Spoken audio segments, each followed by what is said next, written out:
رب تبارک و تعالیٰ قرآن مقدسہ میں ارشاد فرماتا ہے هو الذي ارسل رسوله بالهدى ودين الحق ليظهره على الدين كله.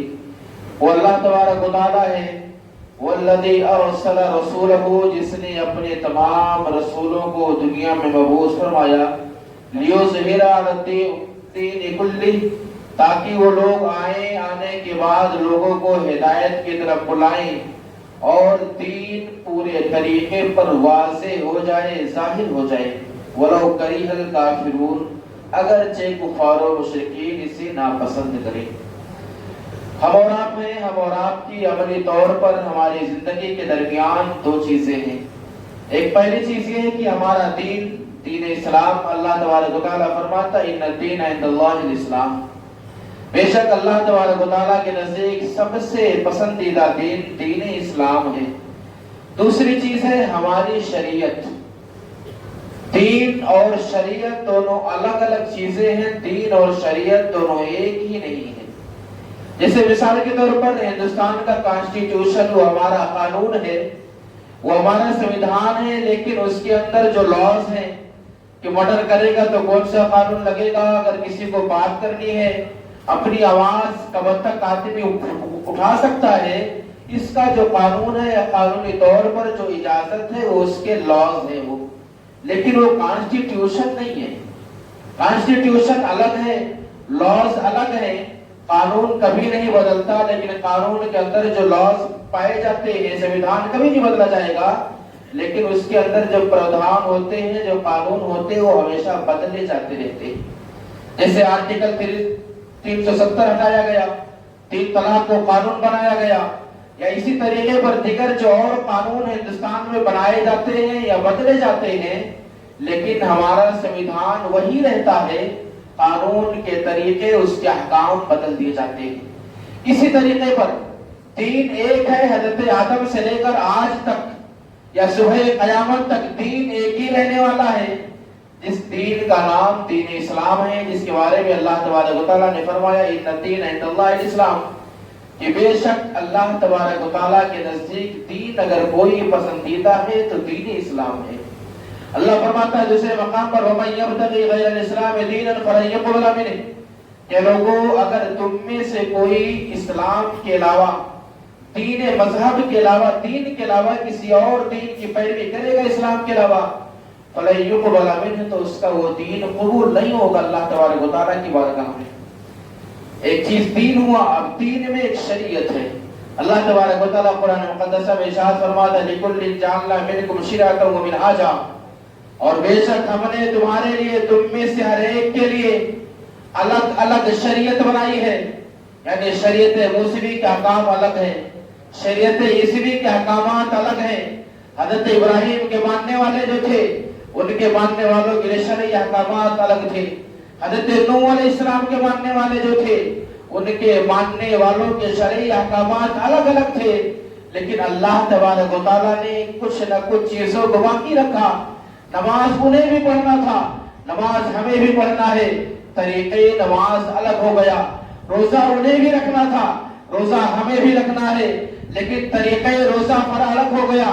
زکوٰۃ انہیں بھی دینی تھی, زکوٰۃ ہمیں بھی دینی ہے, طریقہ بدل گیا. حضرت ابراہیم علیہ السلام کے قوم کو بھی قربانی مالوں کی دینی تھی, جانور کی قربانی دینی تھی. قربانی کی قبولیت کا طریقہ وہاں الگ تھا, ہماری شریعت میں الگ ہے. اللہ نے فرمایا لِكُلٍّ جَعَلْنَا مِنْكُمْ شِرْعَةً وَمِنْهَاجًا, اور تم میں سے ہر ایک کے لیے شریعت کے احکامات الگ الگ ہیں, جدا جدا ہیں, لیکن سب کا دین ایک ہے. حضرت آدم علیہ السلام کا کلمہ بھی لا الہ الا اللہ آدم سفر اللہ. حضرت نوح علیہ السلام لا الہ الا اللہ نوح نجی اللہ. حضرت عیسیٰ روح اللہ کا کلمہ لا الہ الا اللہ عیسیٰ روح اللہ. ہمارا کلمہ لا الہ الا اللہ محمد رسول اللہ. دین ایک ہے, شریعت سب کی الگ الگ ہے.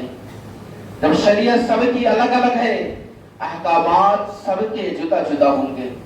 موجودہ زمانے میں ہم اور آپ کیا دین پر چلتے ہیں, یا دین دنیا میں نافذ ہے؟ کہیں بھی نہیں دین.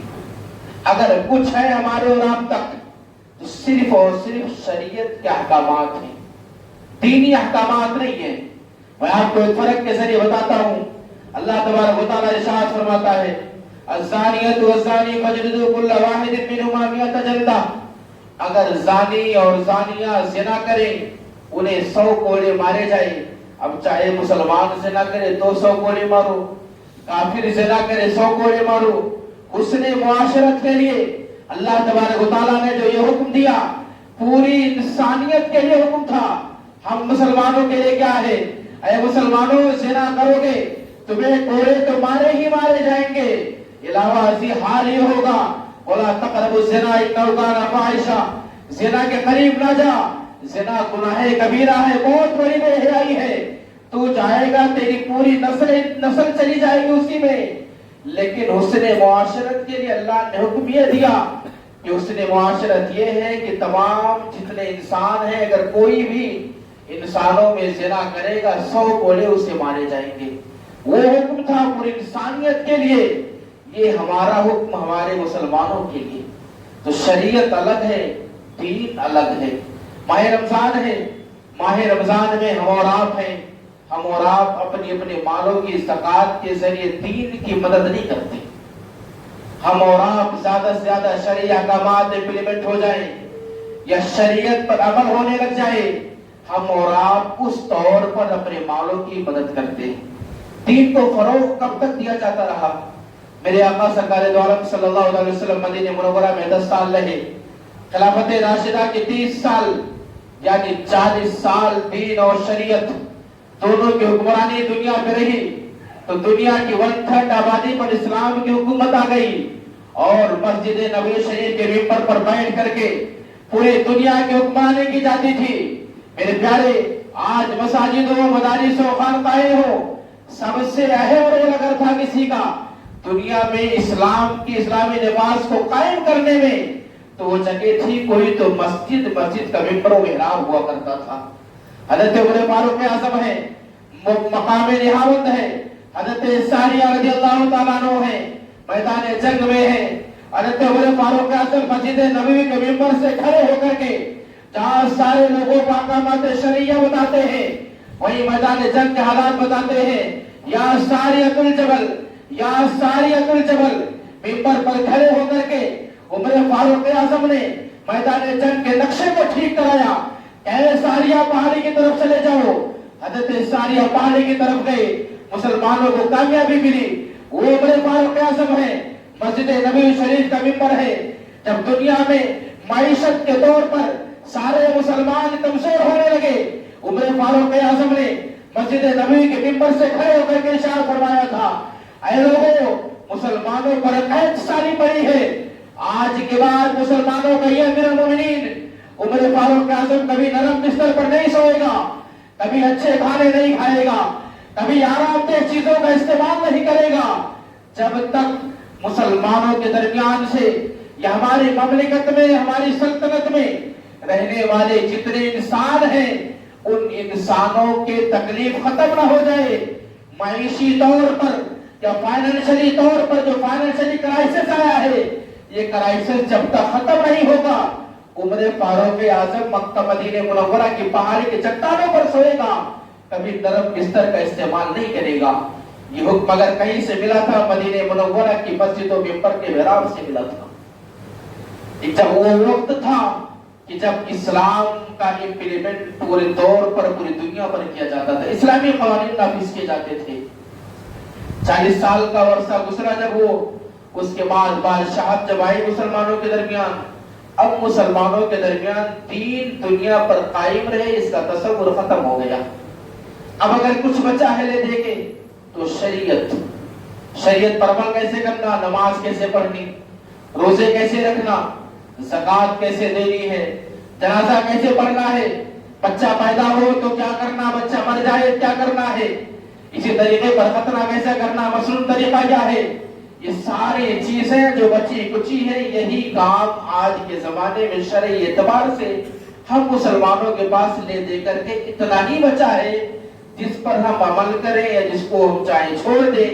اب اسی کو اگر ہم بولیں کہ ہم آزاد ہیں یا ہم دین پر عمل کرنے والے ہیں یا ہم شریعت مطہرہ پر اپنی مرضی سے چلنے والے لوگ ہیں، چاہے اس کو اپنی آزادی سمجھو یا جو بھی سمجھو، ہمارے پاس لے دے کر کے اتنا ہی بچا ہے، اس کے علاوہ کچھ نہیں ہمارے پاس ہے۔ ہماری کمی میری بھی ہے، اس میں ہماری کمی بھی ہے، بحیثیت قوم من حیث القوم تمام مسلمانوں کی بھی کمی ہے کہ جب وہ دور تھا جو دور خلافت راشدہ کہلایا، ساری دنیا نے دیکھا کہ خلیفہ وقت تھے عمر فاروق اعظم مسجد نبوی شریف کے ممبر پر کھڑے ہو کر کے فرماتے ہیں کہ اگر مصر کے روڈ پر چلنے والے کسی گھوڑے کے قدموں میں بھی اگر ٹھوکر لگ جائے، مجھے اس بات کا بھی خوف ہے کہ اللہ تبارک و تعالیٰ کل مرنے کے بعد مجھ سے یہ سوال نہ کر لے کہ اے عمر تم نے اپنے دور کے انفراد کو ٹھیک کیوں نہیں کرایا کہ ایک گھوڑے کے قدموں میں ٹھوکر لگ گئی ہے۔ وہ دور تھا جب اسلام کی حکومت تھی، دین کی حکومت تھی۔ آج ہمارے اور آپ کے درمیان صرف اور صرف کچھ بچا ہے، اس کا نام ہے شریعت، جس پر ہم اور آپ عمل کرتے ہیں۔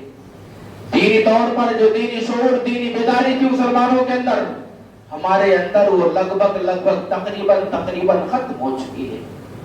دینی بیداری کیا تھی؟ دینی بیداری مسلمانوں کے اندر یہ تھی، اللہ کے نبی نے ارشاد فرمایا تھا امادۃ الاذى طریق صدقہ، اے مسلمانوں راستے سے تکلیف دہ چیز کو ہٹا دینا صدقہ ہے۔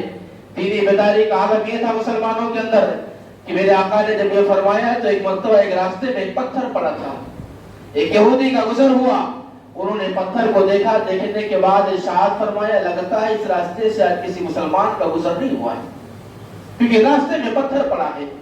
دینی بیداری کا عالم یہ تھا اس وقت کہ میرے آقا سرکار دو عالم صلی اللہ علیہ وسلم نے ارشاد فرمایا کہ مسلمانوں اپنے پڑوسی بھائیوں کا خیال کرو۔ ایک جنگ کا واقعہ ہے کہ مسلمان جنگ ہو گئی، رات میں مسلمان زخمی حالت میں میدان جنگ میں سوئے تھے۔ اچانک جو قریب کے گاؤں تھے، قریب کے گاؤں سے کھانے کا کوئی سامان ایک زخمی مسلمان کے پاس آیا اور انہوں نے اٹھا کر کے فرمایا کہ میرے بھائی جو میرے بغل میں وہ زیادہ زخمی، انہیں ضرورت ہے۔ ان کو دیا گیا، انہوں نے فرمایا نہیں میرے بغل والے جو بیمار ہیں زخمی انہیں زیادہ ضرورت ہے کھانے کی، ان کو دے دیا جائے۔ ان کے بغل والے فرمایا ان کے بغل والوں کو 7 زخمی سے لے کے ہوئے تھے، حتیٰ کہ وہ مال ہوتے ہوتے کہ مجھے کم ضرورت ہے، میرے مسلمان بھائی کو زیادہ ضرورت ہے، کیونکہ نبی نے ارشاد فرمایا ہے دوسرے کا خیال کرو، جو اپنے لیے پسند کرو وہی چیز دوسرے کے لیے پسند کرو۔ وہ صحابہ رسول ایک دوسرے کو کرتے کرتے آگے بڑھاتے بڑھاتے حال یہ ہوا کہ وہی مال پہلے والے صحابی کے پاس واپس آ گیا۔ جب ان کے پاس آیا تو انہوں نے ارشاد فرمایا لگتا ہے یہ چیز اللہ نے میرے نصیبے میں رکھا تھا، وہ خود اس کا استعمال کرنے لگے تھے۔ یہ دینی بیداری کا عالم تھا۔ دینی بیداری کا عالم یہ ہے کہ عمر فاروق اعظم ہے، مسجد نبوی شریف کا ممبر ہے، وہاں پر کھڑے ہو کر کے بازار مدینہ سے مدینہ منورہ کے سب سے بڑے بزنس مین حضرت عمر فاروق اعظم رضی اللہ تعالیٰ عنہ اذان جمعہ کی آواز سن کر مسجد نبوی شریف میں تشریف لاتے ہیں۔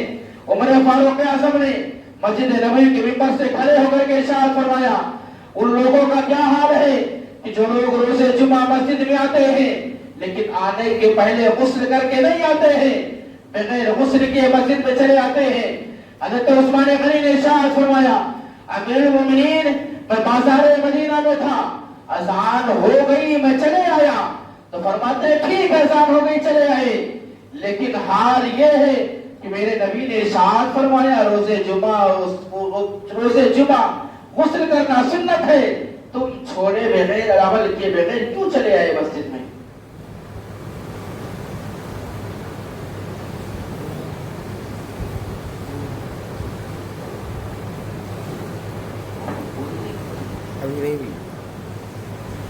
میرے پیارے وہ شریعت کے احکامات اور یہ دین ہے، ہم اور آپ کے پاس جو بچا کچا ہے وہ شریعت ہے، شریعت پر ہم اور آپ عمل کرتے ہیں۔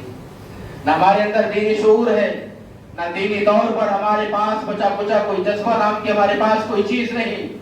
ہم مسلمانوں کے لیے لازم و ضروری ہے کہ شریعت کے احکامات پر عمل کریں، وہی ہمارے پاس لے دے کر کے سرمایہ ہے۔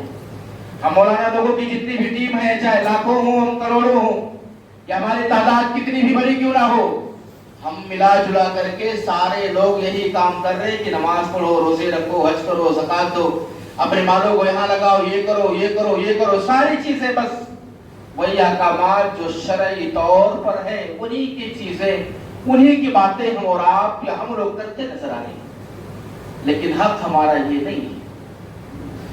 آپ ہیں، ماہ رمضان ہے،